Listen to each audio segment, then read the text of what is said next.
खांसी जुकाम दमा का आयुर्वेदिक इलाज शहद अदरक भस्म लौह भस्म भंग भस्म श्वास कुठार रस 1 चम्मच शहद में थोड़ी थोड़ी मात्रा में सभी सामग्री चीनी माटी के बर्तन में उंगली से मिलाना है और जीभ पर चाटना है।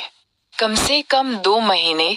पथ्य खट्टी सभी पदार्थ इमली नींबू कच्चे आम अचार हरी मिर्च तीखा भोजन नहीं लेना। पुराने से पुरानी खांसी दमा और सांस की सारी बीमारी जड़ से खत्म होगी। गारंटीड नुस्खा मेरे पूज्य पिता श्री डॉक्टर रायभानजी दुपारे।